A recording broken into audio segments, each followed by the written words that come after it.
I had a dream several months ago, and it was so horrifying that before the dream was over, I found myself waking up in a cold sweat. It went against everything that everybody's saying. In my dream, Trump did become president. And then, after he was not president, after he didn't get signed in, total chaos broke out. And the chaos got so intense, I didn't sleep any longer. I woke up. Since I've been sharing the dream, I've been persecuted, ridiculed. I've been blocked from their Facebook pages because they don't want to hear the truth. I didn't give myself that dream. God gave it to me.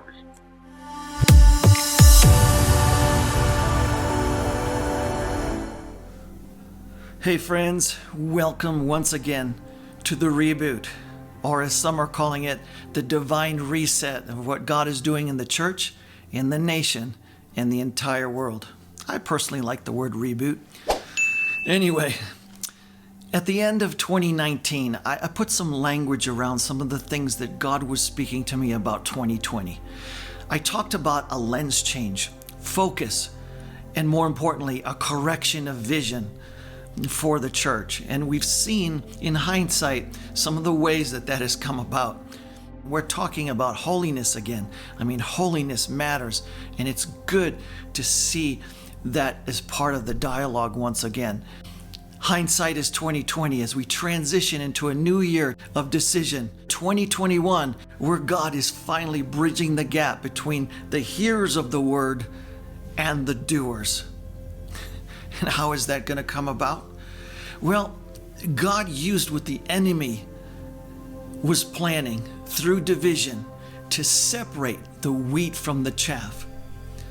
A form of godliness without any power is a cloud without rain. It produces no fruit. And radical love invites a radical response. I've said this before. There comes a time when you go from knowing about Him and taking class after class after class, forever learning but never coming to a knowledge of the truth, to actually taking the glasses off and seeing the Master face to face. 2021 is a coming of age when we can no longer continue to ride upon someone else's encounter or someone else's sacrifice. We must now pursue the pearl for ourselves. Do our own digging, cut covenant, pick up our cross, and buy that field.